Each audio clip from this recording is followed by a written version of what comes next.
Jewel's POV. Shut up, Aldrin. Magkapanabay na singhal ni Anton at Andre. Parehas pang tinignan na matalim ang dalawa si Aldrin. What? I'm just stating a fact. Totoo naman gusto ni Atasha si Anton. Anitong nagtaas ng dalawang kamay. Sira ka talaga. Shut up. You're making her jealous? May bantang bulong ni Andre kay Aldrin. Jealous? Sino? Siya? At bakit naman sa magsiselos, Aber? Napaiwas ng tingin sa Jewel na matapos matanto na siyang tinutukoy ni Andre. Dumapo ang tingin niya sa hita niya ng maplusto ng mainit na palad ni Anton. Walang sabing inadas niya yon sa takot na mapansin ng iba. Oh my, help me! Ani Anton sa mga kapatid niya na akala man naman nahihirapan. May dragon na magbubuga ng apoy? Dagdag pa nito na kinulaki ng mata niya. Siya ba ang tinutukoy nito? Dragon ang tingin nito sa kanya? Nagsalabong ang mga kilay niya at nahiya sa mga kasama. Agad niyang siniko na malakas si Anton. Pinagsasabi mo? Kunwaring bulong niya. Tinamisan niya pa ang pilit ng ngiti para di halatang inaaway niya ito. Bago pa man siya magsalita na unahan na siya ni Angeline. Masuyong hinawakan nito ang kamay niya kahit wala siyang choice kundi lingunin ito. Binigyan siya nito na nagpapasensyang ngiti. I'm sorry about that, Jewel. Promise hindi threat ang ati Atasha ko. Mabait yan at nakamove on na kay Anton. Actually, may boyfriend na yun. Paliwanag nito. Napakarap siya at di alam ang isasagot. Akala ba talaga nila galit siya sa narinig niya? Nahulog lang ang kutsara niya sa gulat pero hindi naman niya dinamdam na may ibang babaeng nagkakagusto kay Anton. Ano naman ngayon kung may ibang gusto gusto sa lalaking yon? Tiyak na hindi yon iisa. Baka marami pa nga sa dami na naikama nito. Baka pati yung posting na nahimik sa daan ay may gusto nga rin kay Anton. Iniisip pa rin lang nahulog silang dalawa ni Anton sa pagmamahal kaya't sila nagpakasal? Na magsaselo siya sa bawat babaeng babanggitin ng mga ito. Wala naman talaga sa kanya yon. Gaya ng nasa isip niya, hindi siya gusto ni Anton. Maaaring mabilis siyang bumigay rito, pero hindi yun sapat upang sukatin ang pagkagusto niya rito. Di naman niya po pwedeng sabihin na wala siyang pakialam, dahil baka mabuking sila ni Anton.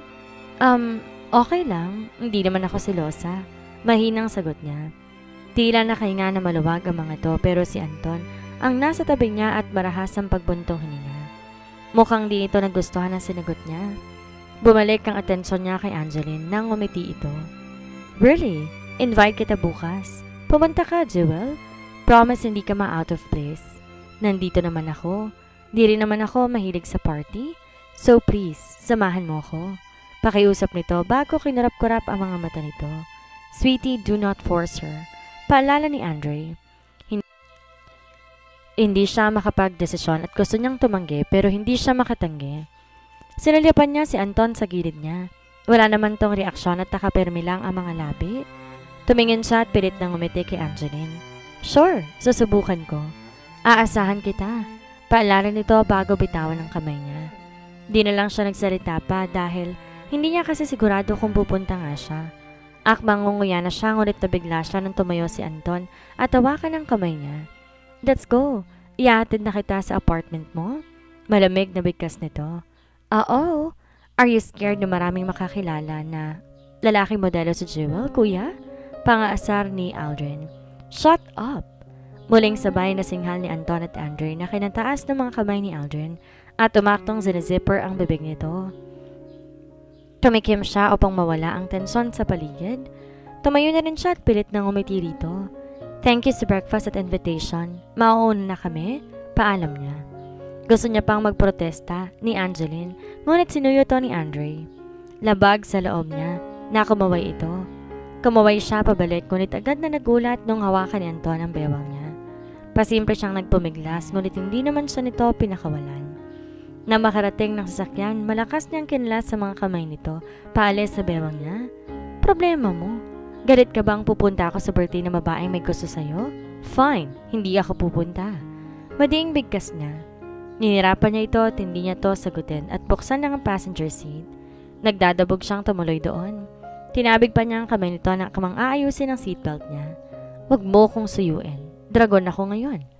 Inis niyang bulong matapos maalalang dragon na ang tingin nito sa kanya. I am not stopping you from attending the party. I will be there as well. Sunduin pa kita bukas. Mayabang na imporma nito bago umikot sa driver's seat. Napamaang siya matapos tila tinusok ang puso niya ng karayom sa sinabi nito. Bakit parang ayaw niya mag-attend ito? "E di mag-attend ka," pabalang niyang sagot. Umirap siya at sinandalang mukha sa upuan nang paanda rin ito ang sasakyan. Maraming babaeng modelo roon. Biglang bigkas ni Anton. "Ano ngayon?" Tamad niyang sagot. Tila hindi interesado sa sinasabi nito. They're all sexy and oozing hot, very liberated and pwede sa kama? Inip niyang pagpapatuloy sa sinasabi nito. "So what if they are all sexy, Anton?" Tinaas niya ang kilay. Nakangit-ngit ng damdamin na pinupuri ito ng ibang babae. Ano bang gusto nitong iparating? Na magpapasexy siya? O baka gusto nitong makatikim ulit na ibang putahe? Naiinis siya sa sariling naisip. Hindi ba talaga ito marunong makontento? Go! Ikama mo silang lahat, Anton. Wala kang pakialam. Pagsabay-sabayin mo pa silang lahat? Napasigaw siya nang bigla itong puruneno dahilan upang mapangud-ngud siya sa dashboard. Agad niyang hinawakan ang noo. Kung namukol ba pero mabuti na lang at hindi. Kinagagalit mo, ha? Pupuri-puri ka dyan na ibang babae tapos nagagalit ka? Singhal niya rito. Siya ang dapat na magalit. Nakalimutan yata nitong kasal sila at ang lakas ng loob mag-isip ng maraming babae. Sinabihan pa nitong sexy ang mga yon samantalang payat ang tawag sa kanya kahit hindi naman siya payat. Tss, slow. Bulong nito na narinig naman niya. Napaharap siya rito. Anong sinabi mo? Slow ako? Tumaas ang kilay niya at pati presyon niya yata ay tumaas. Ngunit tamad lang nitong pinatakbong muli ang sasakyan. Ano bang gusto mo mangyari ha? Kanina ka pa. Para kang batang pinagkaitan ng candy. Bakit? Miss mo na yung si Atasha? Ayun, salubungin mo. Di niya mapigil ang litanya. Paki ko ba kahit maghagkan pa kayo? Bulong-bulong pa niya. Salubong ang kilay ni Jewel pero parang natuwa pa si Anton sa narinig ngayon. Nawala ang aborido nitong itsura. Siya nakasimangot. Nakangisi ito na tila ba. Nakuha nito ang gusto niyang reaksyon. There at last. Dapat ganyan ka, may aber. Magselos ka naman paminsan-minsan. Pinapaselos lang naman kita. Nakangiting bigkas ito na nagpaawang naman sa kanya. Seriously, siya pa ngayon ang dapat na magselos? Aba naman, guwapa ka ba para magselos ako? Di mapigil ang sagot pa ni Jewel. Wala namang duda, gwapo ito, pero hindi siya natutuwa na masaya ito dahil lang iniisip itong nagsiselos siya. Calm down, may aber? Huwag ka na magalit. Pinalambing pa ni Anton ang boses. Gusto niyang masuka sa panunuyo nito? Hindi bagay. Tss, as if naman magsiselos ako. Kung gusto mo, hagkan mo pang lahat ng babae sa party. Ikaw lang ang hahagkan ko. At ikaw lang din ang marinig niyon. Isa't kalahating bugok ka talaga, Anton. Aniya bago takpan ang tenga niya. Alam na niyang sasabihin ito at ayaw niyang marinig iyon. Mahina tong tumawa. Takot ka bang marinig ang sasabihin kong kasunod? Ikakasaya ko kasi yon, may aber, hindi ikakama. Pangaasar pa nito na kinapula ng mga pisngi niya. Shut up! Bilisan mong mag-drive? Gusto ko nang mahiwalay sa'yo. Naiinis niyang utos. Humalakhak lang ito pero binilisan naman ang pagmamaneho. Hindi niya na to kinausap kahit pa panay ang tawag nito sa atensyon niya. Mababali na nga yata ang leeg niya kakatingin sa labas para lang hindi ito tingnan. Anong oras ka pupunta bukas? Susunduin kita. Bigla ang bigkas nito. Umingos siya pero hindi ito nilingon. Wag na, di naman ako pupunta. Wala tagal na siyang planong pumunta. Gaya ng narinig niya kanina mga modelong bisita. Di niya ipapahiya ang sarili doon at anong laban niya sa mga sexy. Baka pagtawanan lang siya. Inaasahan ka ni Angeline na dadalo. Kapag hindi ka pumunta, malulungkot yon. Magagalit ang Kuya Enrico at baka mawala na ako na maaga. Oh, di bagay sa'yo. Mas maganda ngayon maaga akong mabubiyuda. Nakangising sabat niya. Tingin niya ay napamaang ito dahil sandali itong natahimik. What? Gusto mo ba akong mawala sa mundo? Inanakit nito na akala mo na may totoong nasaktan sa sinabi niya. Humulokip-kip siya pero nang pinarada rin ito ang sasakyan, sa harap ng apartment niya agad niyang kinalas ang seatbelt. At binuksan ang pinto ng sasakyan. Pwede naman kung nagmamadali ka. Basta huwag mong kakalimutan na ilipat sa pangalan ko mga ari-arian mo, Don Anton Montero. Pangaasar pa niya bago tuloy ang lumabas ng sasakyan. Dinig niyang napamura ito ngunit hindi na siya nilingon. Nagmadali siyang pumasok sa apartment. Huli na nga siya sa coffee shop kaya't agad siyang nag-ayos. Tatakbo na sana siya pupunta ng coffee shop, ngunit titigilan siya matapos makita nandun pa rin ang sasakyan ni Anton. Bumaba ng bintana sa passenger seat at dumungaw ito roon. Hop in, ihahatid na kita. Kinunot niya ang noo. Kapag hinatid siya nito, makikita ni Nina na bababa siya na sasakyan nito at ayaw niyang mangyari yon. Hindi na, malaki na ako. Kaya ko ng sarili ko. Pagtanggi niya, ngunit bumisita ito kaya't napasigaw siya. Sira ka talaga. Umalis ka na nga. Sigaw niya habang hawak-hawak ang tapat ng puso niya. Sasakit pa yata ang puso niya dahil dito. Don't be so stubborn. Ihahatid na kita. Hindi na nga. Makikita pa lang kaibigan ko na kasama kita. Mahinang sagot niya ngunit mukhang narinig naman na nito. So, you're hiding me? You're hiding our relationship to your friend. Tanong ni Anton nang may himig hinanakit. Tumikwas ang kilay niya. Malamang itatago ko. Tsaka isa pa, wala naman tayong relasyon. Naitikom niya ang kanyang bibig na makitang umigting ang panga ni Anton. That's unfair. Hindi naman kita tinatago sa pamilya ko, pero bakit tinatago mo ako sa kaibigan mo? Sumbat nito. Ha? Ayos ka lang? Sarkasikong tanong niya. Di ko naman hinihiling na ipakilala mo ko. Isa pa, iba si Nina. Baka kapag sinabi ko sa kanya, kumalat pa sa iba na may ugnayan tayong dalawa at ayaw niya ng ganon? Sa ingay ni Nina, baka masabi nitong bigla ang sasabihin niya sa sobrang saya o galit. Natatakot lang siyang baka umabot pa yun sa pandinig ni Margie. Ayaw niyang masira nila ng kapatid dahil wala pa itong alam na magkapatid sila. Paano na lang kapag nalaman ito, hindi ba? Parang inahas niyang fiancé ng kapatid niya. Siya pang masama. What's wrong with that? Di ba ako gwapo para ipagmalaki mo? Wag mo lang ipilit, Anton. Hindi ko pa rin sasabihin kay Nina. Fine, do what makes you happy. Labag sa loob na bigkas nito bago pinaharurot ang sasakyan paalis. Napaawang ang labing niya at napakurap. Talagang nag-walkout ang loko. Akala ba ni Anton makokonsensya siya? Hindi, no? Naniniwala siyang tama ang desisyon niya. Tama lang na hindi siya nagpahatid kay Anton dahil pagkarating niya sa coffee shop, namataan niya si Margie na naroon, sumisimsim sa tasa nito. Binalot siya ng kabasa kung ano ang sadya nito. Pero naisip niya rin baka si Anton lang hinahanap nito, kaya't wala siyang mali siyang dumaan sa harapan nito at kunwari hindi niya to napansin. Miss Jewel! Naistatwa siya sa kinatatayuan nang tawagin siya nito. Para siyang robot na humarap kay Margie at pilit na ngumiti. Ngumiti rin ang babae at kumaway sa kanya. Sinadya kita rito, Miss Jewel. I hope you don't mind. Have a seat. Tinuro pa nito ang upuan sa harapan niya. Napatikim siya at umaknong normal. May kailangan ka ba sa akin, Miss Margie? Lumikot ang tingin nito. Pagkaray pinakatitigan siya, tinawakan pa ang kamay niya. Can I ask you a favor again? Please wag mong ipagkalat ang mga narinig mo sa dinner namin. Baka isipin ng iba ayaw kong pakasalan ni Anton. Pero the truth is, hindi pa siya ready. Hindi pa niya kayang iwan ang pagiging binata niya at hindi pa siya handang maging tatay sakaling magkaanak kami. Tuloy-tuloy pang bigkas nito. Napaatras siya at tila na umid ang bibig niya. Yun lang ba ang ipinunta nito? Sa mga narinig, mukhang hindi nito lubos kilala si Anton. Malaki talaga ang paniniwala nitong ikakasal to kay Anton. Napatikim siya na malakas nang wala sa oras. Parang may bumikig sa lalamunan niya kung alam lang nito na halos isang buwan na silang kasal ni Anton, baka maglupasay ito sa sahig. At isumpa pa siya. Please, Miss Jewel, wag mo nga sana kaming pangunahan. Pakiusap pa nito. Nakagat niya ang labi. Ang hirap magtago at magsinungaling pero no choice siya. Pilit na lang siyang ngumiti rito at tumango. Wala naman akong pakialam dyan, Miss Margie. Bingi po ako, pagbibiro niya. Bingi-bingihan na lang kaysa mapahamak pa. Mukhang nakahinga to ng maluwag sa narinig. Lumiwanag ang mukha nito pero dumakwang muli. Another question. Sumunod kasi si Anton pagkalabas mo. Panimula ni Margie muli at tila nagpabitin sa kanya patiwarik. Bahagyang nanlaki ang mga mata niya at kinalampag ng mga daga ang puso niya. Sumunod sa akin? Maang-maangan niya. Tumango ito.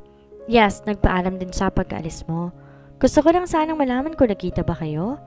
Kami? Nakita? Eksaheradang tanong niya. Bakit naman magkikita kami? Hindi naman kami close. Pagsisinungaling niya. Siguro lalamunin na siya ng lupa sa mga kasinungalingan niya. Para siyang hinuhuli ng isang pulis at di siya makanap ng alibay. No, not that nagkita kayo. I mean, baka lang nadatnan kanya sa labas. Gusto ko lang makasigurong umuwi siyang walang kasama. Paliwanag nito.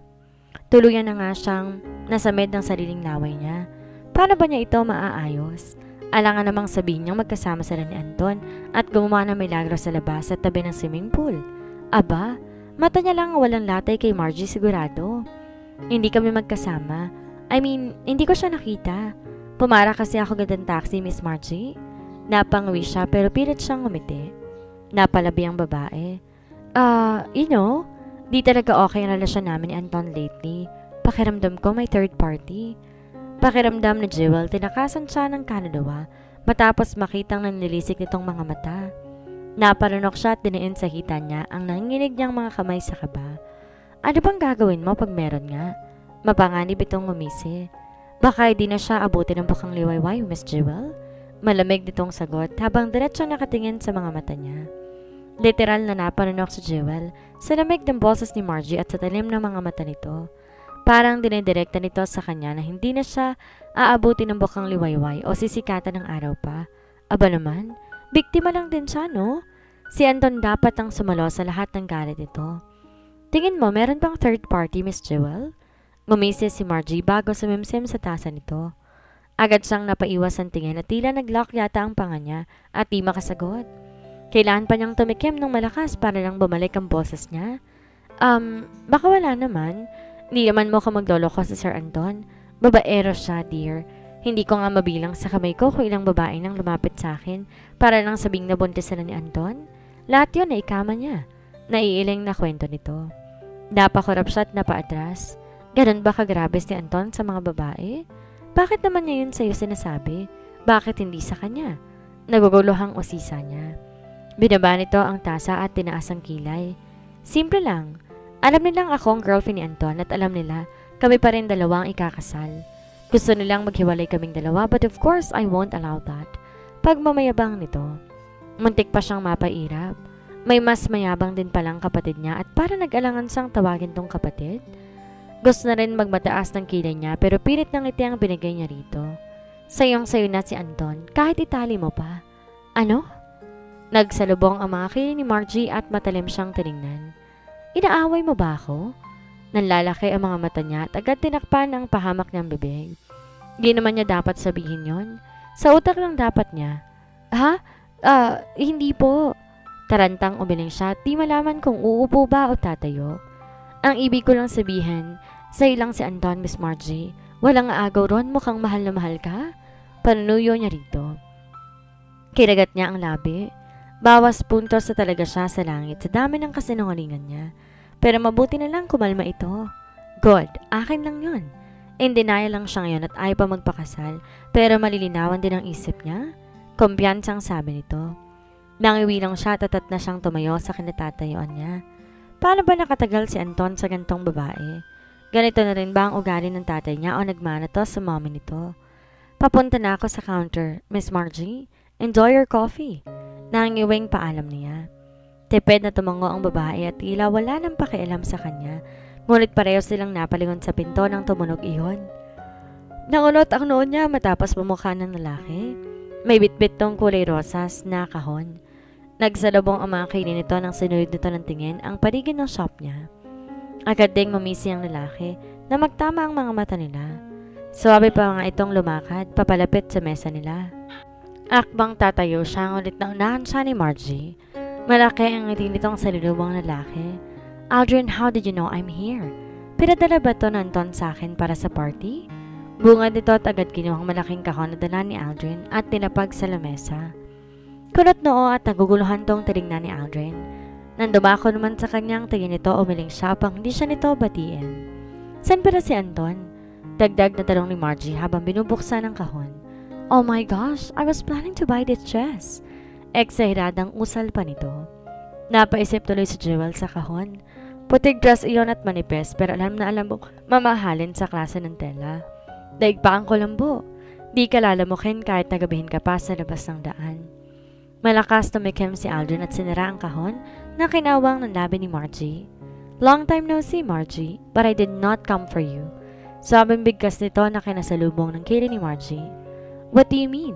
Ako lang naman ang kilala mo rito. May diing bigkas nito. Kumibit balikat si Aldrin at bigla na lang siyang sinulyapan, kaya agad siyang umiwas ang tingin.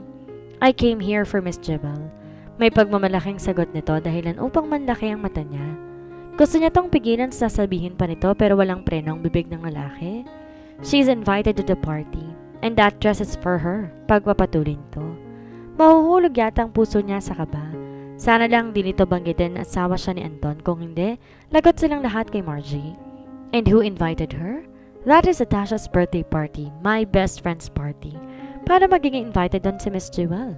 Mataray na tanong nito. Naparinok si Jewel at tumayo. Gusto niya nang takasan ng sitwasyon. Na mali lang siguro si Aldrin para po sa inyo yan. Shut up, I'm not talking to you. Ines na baling sa kanya ni Margie dahilan upang matikom niya ang kanyang bibig. Kung hindi niya lang to kapatid, hinukang pagtiisan niya to. Baka siya pang sumampal sa matabil nitong bibig. Napabuga ng hangin si Aldrin bago hinilot ang pagitan ng kilay nito. Women are such a headache. Bulong nito bago napipilitan ng umiti sa kanila. This is for Miss Jewel, period. Who invited her? Why don't you ask her? My job is done here. Naging delivery boy na nga ako. Gagawin niyo pa ako investigador? Maktol nito bago umiling-iling at umalis na ng basta. Napairap si Jewel at para siya nitong binitawan sa hot seat. Iniwan sa galit na babaeng matalim na naman ang tingin sa kanya. Sa'yo na lang po ang dress kung gusto nyo. I can buy that. Hindi ako pulubi, Miss Jewel. Mataring na sagot nito. I wonder who invited you. Si Anton ba? Walang prenong tanong nito. Nahigit niya ang hininga, kanina pa siyang nagtitimpe sa ugali nito. Sana yung kalanin niya na at hindi niya na to masaboy ng kape. Obsessed ba to kay Anton? Kung obsessed to, mahirapan ang kumawala si Anton dito at mangangalib na naman ang buhay niya. Panigurado yun. Marami na siyang nabasang libro na ganun. Sandali siyang binalot ng kaba sa naisip pero pilit siyang kalmadong umiti. Hindi po. Si Miss Angeline po ang nag-invite sa akin. Regular customer ko rin po siya. Pagsisinungaling niya. Sus ko, bawas na ang lifespan niya sa pagsisinungaling. Kung 50 years ang lifespan niya, 49.99 na lang siguro ngayon. Mabuti naman.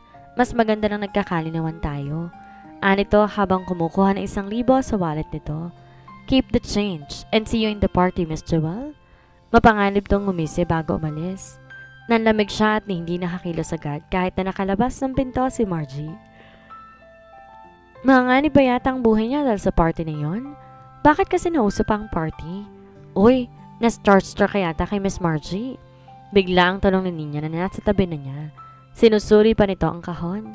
Ano to? Granada? Aba naman, gusto ko yatang pasabugin, Jewel. Biro nito.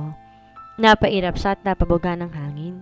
Para nagwawala na nga siya sa inis at stress dahil sa mga nakapaligid sa kanya. Naranahimik ang buhay niya pero nagulo dahil kay Anton. Wow, ang ganda ng dress. Bigay to sa'yo? Nino? Noong lalaking gwapong pumasok dyan kanina. Yun ba yung kaharutan mo? Hala, wala bang barkada yun, kapatid? Kahit pinsan lang, baka naman. Pakilala mo ko para everybody happy. Tuloy-tuloy na satsat ng kaibigan na lalo nagpasakit sa isipan niya. Wala sa loob, tinakpan niya mga tenga niya at tumayo.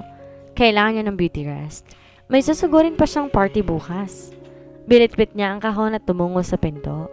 Uy, saan ka pupunta? Sigaw na tanong ni Nina. Hahanap ng kapayapaan. Balik na sigaw niya. Mabutit di siya nito hinabol. Pinadalhan rin niya si Nina na mensahe na hindi siya papasok bukas. Imbes mag-beauty rest, ginugol niyang oras sa harap ng salamin. Kailangan niya maging maganda. Itatayan niyang bandera ng kaharutan para lang hindi mapahiya bukas. Ilang beses siyang nagsubok na mag-makeup pero sa lipstick lang siya nakatsyempo. Sumakit na ang likod niya. Parang umaayaw na ang isip niya mag-attend lalo pat baka hindi naman siya sunduin ni Anton. Nainis pa naman to sa kanya. Pero nasagot ang tanong ni Jewel kinabukasan ng hapon. May sundo siya pero hindi si Anton. Driver lang yata yon. Marami na bang ibang tao sa party? May kabang tanong niya. Marami na, iha. Nandun yata ang lahat at ikaw na lamang ang kulang? Tanogat naman ng manang driver. Napangwi siya dahil very important person pa ang dating niya rito. Parang siyang madudumi sa kaba dahil doon. Ibalik niyo na lang po ako, ayoko na lang mag-attend. Ha? Naku, manalagot po ako kay Sir Andre. Hahanapin po kasi kayo ni Ma'am Angeline eh. Lahat po tayong dalawa. Lagot kapag hindi tayo nagpakita. May takot na sagot nito. Napanganga siya sa sinabi nito. Ganun ba kanila ang kapatid ni Anton? May sapak yatang napuntahan niyang pamilya. Si Aldrin nga rin kanina parang ewan. Si Anton din naman may lahing bugok. Ayaw niya man napilitan siyang tumuloy. Sa gate pa lang parang nakas na music at may neon lights pa yata. Dinig na't ibang iba't tawa sa paligid. Kinapalan lang talaga niyang mukha para makatuloy sa loob. Pagpasok naman, umuulan na nakabikini at swimming trunks ang naroon. Puro magagandang katawan at siya lang yata ang chubby. Sinuyod ng tingin ng paligid. Agad tumama ang mata niya sa babaeng nakadress at katulad yun ang suot niya. Nakaangkla to sa bewang ng lalaking dapat ay susundo sa kanya. Napaatras na siya ni Jewel pero kagad siyang natigilan nang makita siya ni Margie. "Jewel, come here." Masiglang bati nito sa kanya kahit na hindi mabitaw-bitawan si Anton na nakapagpalingon sa kanya. Nahigit na Jewel ang hininga at bago pa man makarap si Anton agad na siyang tumalikod. Nahiya pa siyang bigla at parang suman na binalot sa dress niya. Pero pagdating nga kay Margie, para lang nitong minomodelo ang damit. Sinadya ba nito na magkapareho sila? Bumili talaga ito ng sundress na ibinigay lang naman sa kanya. Kung alam niya lang, ibang damit na lang sanang sinuot niya. Napailing siya at muli na siyang sumulyap. Yun lang, napatras na siya matapos sumapit sa bewang niya. "Are you lost, baby girl?" Bulong pa nito dahilan upang matagasan ng mga balahibo niya. "Don't scare her, Gecko. Bisita ko siya." Nakahinga na maluwag siya matapos marinig ang boses ni Angeline. Agad siyang binitawan ng lalaki at nagtasta ng mga mata bago mahinang tumawa. Pag-angat ng tingin, di niya mapigilang puriin ang buhok nito na nakamonba na tila pusang mga mata. "He's armless, Jewel. He's Anton's friend," bulong ni Angeline. "I'm Gecko, and you are?" Pakilala nito at naglahad pa ng kamay. "Ha? Jewel, hands off. Gecko, not her." Sabat naman bigla ni Andre na lumapit sa kanila. Kinulong pa nito agad ang bewang ni Angeline sa bewang nito. Napalabi siya. Pinainggit ba siya ng mga to? Ang asawa niya kasi sa papel may kahagpos ding iba. Gusto niyang maling umirap pero kaharap niya pa rin si Gecko at pilit siyang umiti. "Enjoy the night. Don't worry about Anton. Sa'yo pa rin naman yun uuwi." Makahulugang bitaw nito bago sila iniwan. Dinig niyang umismed si Angeline pero hinila ang kamay niya at sinabay siya na igiyan ito ni Andre sa malayong mesa kung saan mas tahimik at malayo sa mga nagsasayawan at naliligo sa pool. Mas malapit din yun sa pagkain. Mabait naman yun pero dapat umiwas ka sa mga lalaki, baka magselos si Anton. Litanya nito habang papapo sila. Napatas ang kilay niya. Magsiselos? Bakit naman? Siya nga may kayakap na iba eh. Di niya mapigilang sagot. Namilog ang mata ng mag-asawa at parehong nangisi. Kapag buwan umalis din si Andre at naiwan na kasama niya si Angeline na nakangisi. "That's Margie. You know her?" Osisa ni Angeline. Malamang, kilala niya. Muntikan pa lang niya itong nakaaway kahapon. She's Anton's fiancé. Ex, pagtatama ni Angeline. Kinagat niya ang ibabang labi. Ayaw talaga siya nitong magselos. Nakangiti pa siya nitong inabutan ng alak. "Greet my sister, here she is," bulong nito. Sakto naman na nakita niya ang mahubog na babaeng papalapit. Sa aura pa lang nito, halatang dito kasing bait ni Angeline. Kinagat niya ibabang labi. Ayaw talaga siya nitong magselos. Nakangiti pa siya nitong inabutan ng alak. "Greet my sister, here she is," bulong nito. Sakto naman nakita niya ang mahubog na babaeng papalapit. Sa aura pa lang nito, halatang hindi to kasing bait ni Angeline. Kasing aura ni Margie. Malamang, kasasabi lang kahapon ni Margie na best friend nga itong si Tasha. "Tasha, are you having fun?" Masuyong tanong ni Angeline sa kapatid nito. "Fun? A little. These people are irritating me. Hindi ko nga ini-invite ang mga yan." Margie called them all just to show that the resort is owned by her fiancé. Naiinis na hirit nito. Nahiya siyang bigla. Unwanted visitor din kasi siya. Wala pa siyang bitbit na regalo. Let her be. Baka na-miss niya ang mga kaibigan niya sa modeling. Anyway, this is Jewel, Anton's friend. Mabilis niyang selos sa sasabihin ni Angeline.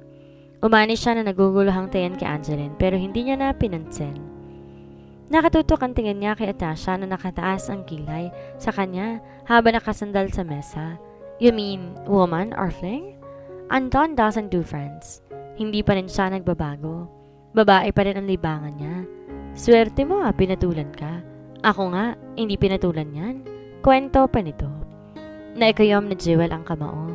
Ewan pero nainis siya. Di ba siya maganda para di magustuhan ni Anton? May pagmamayabang naman ang mukha niya. Bagsak nga lang sa katawan.